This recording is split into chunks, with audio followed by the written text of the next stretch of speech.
చందనపురం 4వ భాగం. సోమనాథుడు చిన్నగా తల ఊపుతూ గుడారం వైపు నడిచాడు. కోడికూత జాముకి ఉలిక్కిపడి లేచాడు దేవదత్. కళ్ళు నులుముకొని అటూ ఇటూ చూశాడు. అతని మెదడు నిండా నిన్న జరిగిందంతా మననం చేస్తూ ఉన్నాడు. నిన్న రాత్రి ప్రవల్లిక సహచర్యంలోనూ ఆమెను హత్తుకున్నప్పుడు దేవదత్ అనుభవించిన హాయి పరవశం అతన్ని ఉద్రేకపరిచింది. కోరిక ఏకం కావాలి అన్నంత వాంఛ మళ్ళీ మళ్ళీ అతనిలో అనుభవానికి వచ్చింది. ఆ తాకిడికి ఏవో ఆపలేని ఆలోచనలు దేనికో త్వరబెడుతూ ఉన్నాయి. ఆరుబయట ప్రశాంతంగా నిద్రపోయిన దేవదత్ నిదానంగా ఉండలేకపోయాడు. ఉద్రేకంలో ఉద్రేకం ముంచేస్తూ ఆ గాఢమైన భావాలన్నిటితో పాటు కలగాపులగంగా చందనపుర తోటలోని ఇంద్రరాజు రాకుమారుల కలయిక కూడా గుర్తుకొస్తుంది అతనికి. వాళ్ళు అలాంటి పరిస్థితిలో ఉండగానే తాను వాళ్ళిద్దరినీ ఎలా బంధించాడో గుర్తుకొచ్చింది. వాళ్ళకి అతనికి మధ్య ప్రాణాలకి తెగించిన దాడి అతని కళ్ళ ముందు మెదిలింది.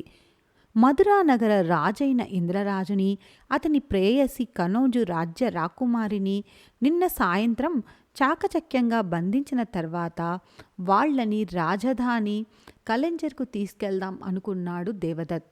సరిగ్గా అప్పుడే అతనికి అతని తండ్రి బ్రహ్మతీర్థ నుండి వేగులవాల ఒక రాజాజ్ఞ అందింది. అందులో మహారాజశ్రీ యశోవర్ధన వర్మ బ్రహ్మతీర్థలను శాసించిన ఆజ్ఞ రాయబడి ఉంది. నేను పంపుతున్న ఈ 15 మంది సాక్షాత్ పండిత బ్రహ్మస్వరూపులైన ఈ అతిథులను చందనపుర గ్రామంలోని రాఘవాచారి అనే ప్రధాన శిల్పాచార్యునికి అప్పగించవలెను అని ఆ రేఖలో రాసి ఉంది.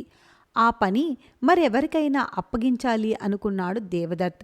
కానీ అది బ్రహ్మతీర్థకు మహారాజు చేసిన రాజాజ్ఞ. ఆయనకు కుదరకపోవడంతో ఆయన తన కొడుకు దేవదత్తుని పురమాయించినట్లు ఆ వివరాలు భటుడు తెలియచేశాడు. ఇటు చూస్తే అతను ఎంతో కష్టపడి బంధించిన ఇంద్రరాజు సామాన్యుడేం కాదు. చిన్న అవకాశం దొరికినా తప్పించుకు పారిపోతాడు. అటుపై తండ్రి పని, ఇటు తన బాధ్యత రెండింటినీ తానే నిర్వర్తించక తప్పదు అనుకున్నాడు దేవదత్. అందుకే ఇంద్రరాజు రాకుమారిల కాళ్ళు గట్టిగా బంధించి కూడా రేపటి వరకు వాళ్ళిద్దరూ స్పృహ లేకుండా చేయడం కోసం నిర్ణీత మోతాదులో నల్లమందు వారిద్దరి చేత బలవంతంగా తినిపించాడు దేవదత్. తర్వాత వాళ్ళిద్దరినీ గుర్రపు బండిలో వేసుకొని మహారాజు యశోవర్మ పంపిన 15 మంది శిల్పాచార్యులను తీసుకొని చందనపుర తోట నుండి చందనపుర వాటిక గ్రామానికి రాఘవాచారి ఇంటికి వెళ్ళాడు. అక్కడ నుండి బావి దగ్గరికి వెళ్ళి ప్రవల్లిక ఆమె స్నేహితురాలతో మాట్లాడుతూ ఉండగా బాగా చీకటి పడిపోయింది. ఆ సమయంలో శిల్పాశ్రమానికి వెళ్ళడం కంటే రాత్రి దగ్గరలో ఉన్న సత్రంలో విశ్రమించి ఉదయాన్నే బయలుదేరిపోవడం మంచిది అని అందర్నీ సత్రానికి తీసుకెళ్లాడు దేవదత్. సత్రానికి వెళ్ళిన తర్వాత బావి పక్కన చెట్టు కొమ్మకి ఉన్న ప్రవల్లిక దుస్తులు గుర్తొచ్చి దేవదత్ గుర్రంతో గజాతో మళ్ళీ బావి దగ్గరికి వెళ్ళాడు. ప్రవల్లిక అక్కడికి వస్తుంది అన్న ఆయన ఊహించనే లేదు. ఆమె తన పరికిణీ కోసం వచ్చిందని అర్థం అవ్వగానే వెంటనే తన దగ్గరున్న ఆమె బట్టల్ని ఇచ్చేయడానికి మనసొప్పలేదు దేవదత్కి. కనీసం ఆమె పెంచుకున్న పూల చెట్ల మీద పువ్వుల్ని కూడా ఎవరినీ తాకనీయని ప్రవల్లిక గడుసుతనం అతన్ని కవ్వించింది. అందుకే కనీసం పువ్వుని కోయనీయలేదు తాను. ఆమె సొగసును తాకి తీరాలన్న పంతంతో ఆమె బట్టలు తిరిగి ఇవ్వనేలేదు. కానీ అతన్ని చెంపదెప్ప కొట్టి వెళ్ళిపోతుంది అన్న ఆమె అభిమానానికి ఆశ్చర్యపోయాడు దేవదత్. ఆమె స్పర్శ అతని దేహానికి తగులుతూ ఉంటే అతని ప్రమేయం లేకుండానే కెరటంలా ఎగిసిపడాడు అతను. ఆమె సొగసులకి ప్రేమకి ఎంతో కరిగిపోయాడు. పూర్తిగా ప్రవల్లిక వశమైపోయిన అతని మనసులో అలజడి రేపుతోంది. ఇంద్రరాజు కూడా తనలాంటి మానసిక స్థితిలోనే ఉంటాడు కదా అని అర్థమైంది అతనికి. దాంతో అతని ఆలోచనలు ఇంద్రరాజు అతని ప్రేయసి మీదికి మళ్ళాయి. ఆ ఆలోచనలో నుండి ప్రస్తుతానికి వస్తూనే అసంకల్పితంగా తల తిప్పి దూరంగా చూశాడు దేవదత్. అక్కడ చెట్ల కింద గుర్రపు బండ్లు నిలిచి ఉన్నాయి. నిశ్చలంగా ఉన్న వాటిలో ఒక బండిలో ఇంద్రరాజు అతని ప్రేయసి బంధింపబడి ఉన్నారు. అని గుర్తుకు వచ్చింది అతనికి. వాళ్ళిద్దరినీ బంధించి గుర్రపు బండిలో పడేసి కట్టేసింది కూడా అతనే. వాళ్ళు ఇప్పుడు ఉన్న పరిస్థితికి వీళ్ళిద్దరూ నిన్న ఏకమై ఉన్న రెండు పరిస్థితులు కళ్ళ ముందు మార్చి మార్చి కనిపిస్తూ ఉన్నాయి అతనికి. వెంటనే ప్రవల్లిక హత్తుకున్నప్పుడు ఏకమైన తామిద్దరి నీడ గుర్తుకొచ్చింది. అతనిలో వెచ్చని ఆవిర్లు లేపింది. ఆలోచనల్ని అంచుకుంటూ ఏదో నిర్ణయం తీసుకున్న వాడిలా నిదానంగా అక్కడి నుండి లేచాడు అతను. మెల్లగా అడుగులో అడుగు వేస్తూ సత్రం లోపల చూశాడు. సత్రం లోపల అంతా చీకటిగా ఉంది. అక్కడక్కడ కొందరి గురుకలు పెడుతున్న శబ్దం వినిపిస్తుంది తప్ప మరే అలికిడి లేదు. అందరూ గాఢ నిద్రలో ఉన్నారు అని నిర్ధారించుకున్నాక దేవదత్ దూరంగా కనిపిస్తూ ఉన్న గుర్రపు బండ్ల వైపు మెల్లిగా అడుగులు వేశాడు. ఆ బండి నుండి కల్లేలు తొలగించి గుర్రాలను కట్టి ఉన్న చెట్టుకు కట్టేశాడు. వాటిలో ఒక గుర్రం దాని ముందు కాళ్లతో ఒక దాన్ని కొంచెం వంచి నిలబడేందుకు కునుకు తీస్తుంది. దేవదత్ అడుగుల చప్పుడికేమో అది మళ్ళీ కళ్ళు తెరిచి చూసింది. దాని కళ్ళలో ఆశ్చర్యం తొంగి చూస్తున్నట్టు కనురెప్పలు టపటపలాడాయి. అక్కడికి వచ్చిన తర్వాత తల కదల్చి దాని వంక చూశాడు దేవదత్. అది కూడా అతన్ని అలాగే చూస్తూ ఉంది. ఇంద్రరాజు కనోంజు రాకుమారులను బంధించి ఉన్న గుర్రపు బండి గూడు దగ్గరికి నడిచాడు అతను. ఆ గూడును సమీపించగానే చుట్టుపక్కల ఎవ్వరూ లేరు అన్న నిర్ధారణ కోసం అటూ ఇటూ చూసి ఆ తర్వాత బండి గూడు పైకి వెనక ఉన్న పరదాని నిదానంగా పైకి లేపాడు అతను. దేవదత్తుని చూస్తున్నటువంటి గుర్రం విచిత్రపడుతున్నట్లుగా అతన్ని కళ్ళార్పకుండా చూస్తూ ఉంది. గుర్రపు బండి చెట్టు నీడల్లో నిలిచి ఉండడం వల్ల బండి గూడు లోపల నల్లటి చీకటి తప్ప ఏమీ కనిపించడం లేదు దేవదత్తికి.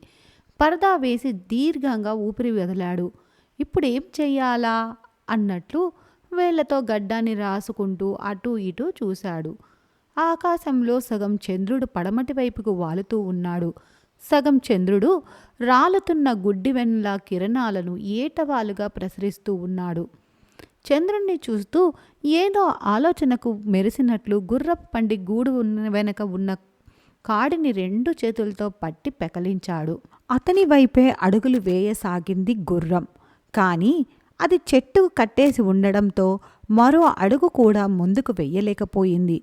గుర్రం కదలికను గమనించాడు దేవదత్. అది సకిలించడానికి సిద్ధమవుతుంది అని అర్థమవుతూనే బండి కాడిని కింద పెట్టి పరుగు పరుగున వచ్చి గుర్రం మెడని మెల్లగా దువ్వాడు. తలని విదిల్చి దేవదత్ వంక పరిశీలనగా చూసింది గుర్రం. చప్పుడు చేయవద్దు అన్నట్లు దాని నోటికి అడ్డంగా చేతిని నిలిపి మూతిని మూసివేశాడు. అది దేవదత్తును చూస్తూ తలని కిందికి దించింది. ఆ తరువాత బండిని చెట్టు నీడలో బయటకు లాక్కు వచ్చాడు దేవదత్. లాక్కు వచ్చిన వెన్నెల వెలుగు పడుతున్న వైపు గూడు వెనక భాగాన్ని ఉంచి వెనక భాగంలో వేలాడుతున్న పరదాని మెల్లిగా పైకి ఎత్తాడు దేవదత్. ఇప్పుడు గూడులో ఉన్న ఇద్దరూ స్పష్టంగా కనిపిస్తూ ఉన్నారు. మెల్లగా చేయి చాచి ఇంద్రరాజు చెంపపై తట్టాడు దేవదత్. ఇంద్రరాజులో ఏ మాత్రమూ చలనం లేదు. ఈసారి చెయ్యి చాచి గట్టిగా చర్చారు. అయినా కూడా చలనం రాలేదు. తాను ఇచ్చిన నల్లమందు మోతాదు మళ్ళీ సాయంత్రానికి గాని దిగిరాదు అని గుర్తు వచ్చిన తర్వాత తనకు తానే చర్చుకున్నాడు. ఒక్క క్షణం ఏం చెయ్యాలో అర్థం కాలేదు అతనికి. అంతలోనే ఏదో గుర్తు వచ్చిన వాడిలా అటూ ఇటూ చూస్తూ ముందుకు నడిచాడు అతను. అక్కడ నేల మీద పిచ్చి పిచ్చిగా మొలచిన కొన్ని మొక్కల్ని పరిశీలనగా చూసి వాటిలో నుండి అతడికి కావలసిన కొన్ని ఆకులను తీసి కోసుకున్నాడు. ఆ ఆకుల్ని రెండు చేతుల మధ్య బాగా నులుపుకొని బండి ముందు భాగం పైనున్న ఇంద్రరాజు ముఖం దగ్గరకు వచ్చాడు. అప్పటికే అతని అరచేతుల్లో నుండి పసరు కారుతూ ఉంది. ఆ రసాన్ని చిన్నగా ఇంద్రరాజు ముక్కులోకి పిండాడు దేవదత్. అంతే, కొన్ని క్షణాల్లో నిశ్చలంగా పడి ఉన్న ఇంద్రరాజు ఒక్కసారిగా హచ్చుమని తుమ్మాడు.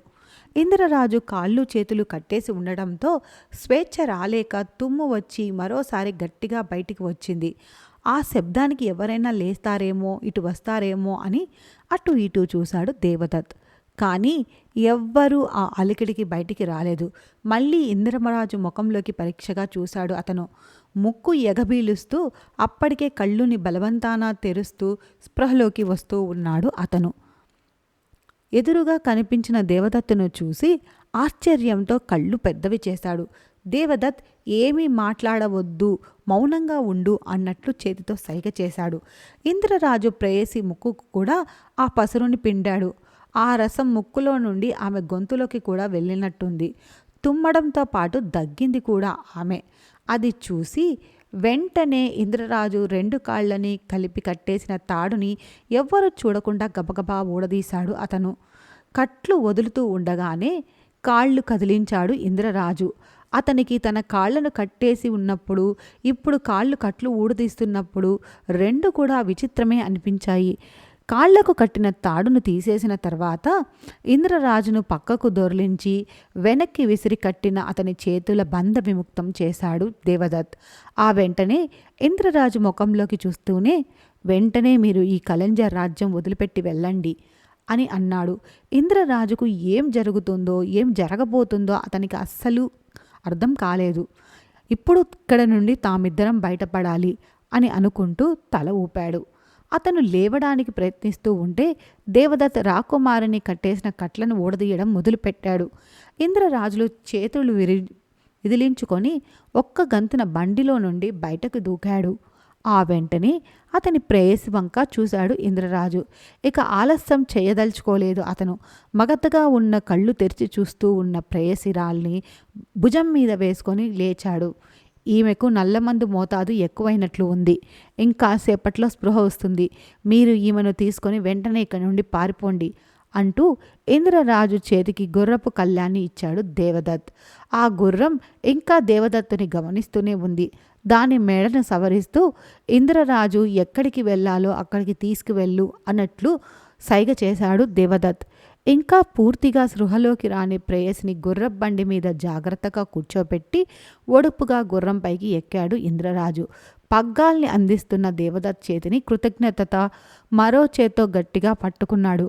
అలాగే అన్నట్టు తల ఊపుతూ త్వరగా వెళ్ళమని ఇంద్రరాజుకు కాలుపైన తట్టాడు దేవదత్. అంతే, గుర్రపు పగ్గాన్ని పట్టుకొని లాగుతూ దాన్ని ముందుకు దూకించాడు ఇంద్రరాజు. వారందరినీ సంకట పరిస్థితిని అర్థం చేసుకున్న దానిలా సకిలించకుండానే ముందుకు దూకింది, దౌడు తీసింది ఆ గుర్రం. స్వేచ్ఛా లోకంలోకి హాయిగా వెళ్ళిపోతూ ఉన్న ఆ రాజజంటని కనుమరుగయ్యేంత వరకు తృప్తిగా చూశాడు దేవదత్.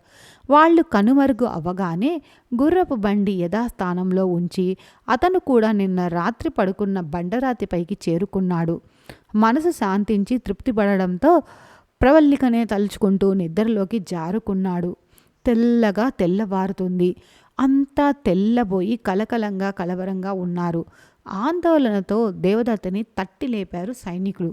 ఇంద్రరాజు అతనితో పాటి ఉన్న అతని ప్రేయసి తప్పించుకున్నారంటూ దేవదత్తుతో కంగారుగా చెప్పారు వాళ్ళు. దేవదత్తు కూడా కంగారు నటిస్తూ ఇంద్రరాజు అతని ప్రేయసి కోసం ఆ చుట్టుపక్కల ప్రాంతమంతా వెతికాడు. ఆ తర్వాత పారిపోయిన వాళ్ళు ఇంకా ఇక్కడే ఎందుకుంటారు? ఈ పాటికే ఎక్కడికో మనందరికీ అందని చోటికి వెళ్ళి ఉంటారు. వాళ్ళని తర్వాత వెతుక్కుందాం. ముందు ఈ శిల్పాచారులందరినీ రాఘవాచారి గారికి అప్పగిచ్చే పని చూద్దాం అని ముందు జరగాల్సింది చూద్దాం అన్నట్టుగా చెప్పాడు దేవదత్.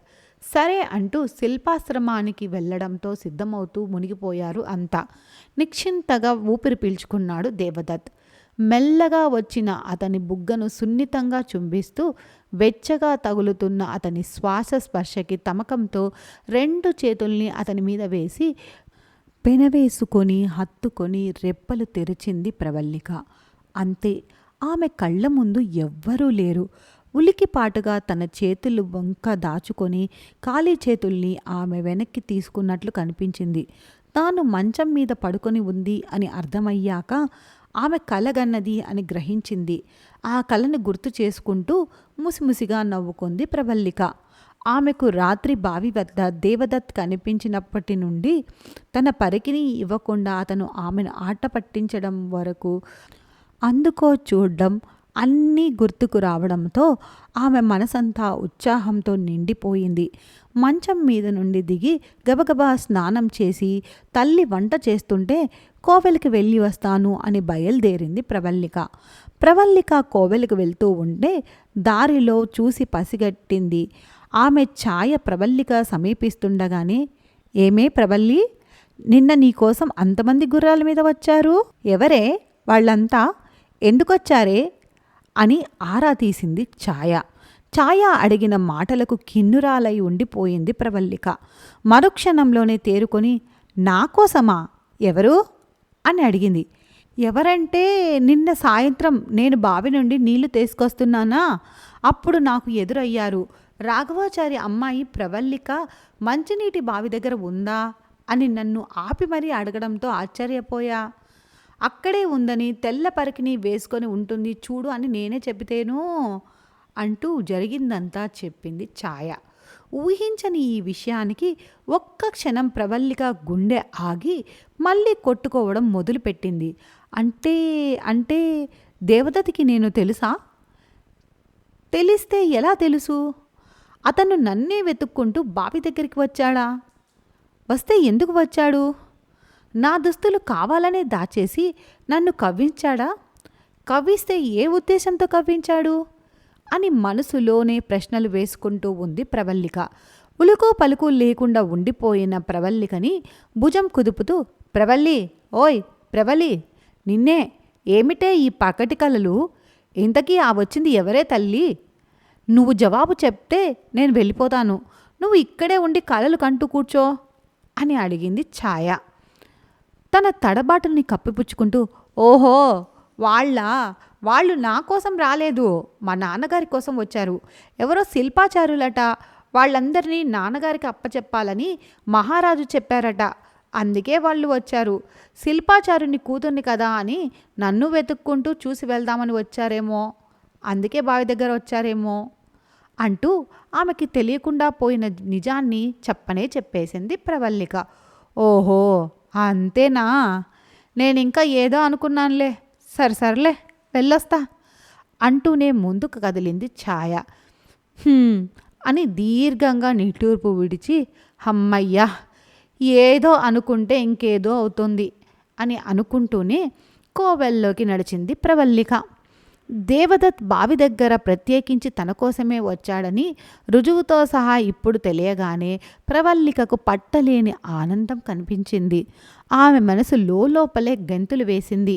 దేవదత్ గుర్రం పైన వచ్చిన తీరు, నాయకుడిగా మిగతా వారిని నడిపించిన అధికారం, అంతలోనే ఆమెతో సరసంగా మాట్లాడడం అన్నీ మళ్ళీ మళ్ళీ గుర్తుకు చేసుకుంటూ ఉంటే ఆమె కలలో గుర్రం పైన వచ్చే వీరుడు ఈ దేవదత్తే అని అనిపించింది ప్రవల్లికకి. దేవదత్ తన తండ్రిని కలిసి మాట్లాడతా అని అన్నాడు, తనని కలవడానికి మళ్ళీ వస్తానన్నాడు అని ఆమె మనసుకి నమ్మకంగా అనిపిస్తూ ఉంటే ఆ మాధుర్యం మాటల్లో చెప్పలేని ఆనందంగా మారింది. దేవదత్ మళ్ళీ తనను కలుసుకునే వరకు ఈ విషయాన్ని ఎవ్వరికీ చెప్పకూడదు అని నిశ్చయించుకుంది ప్రవల్లిక. శిల్పాశ్రమంలో ప్రధాన శిల్పాచార్యుడైన రాఘవాచారి ఎక్కడున్నారో అని అడిగి తెలుసుకొని ఆయన దగ్గరికి వెళ్ళి చేతుళ్ళు జోడించి నమస్కరించాడు దేవదత్.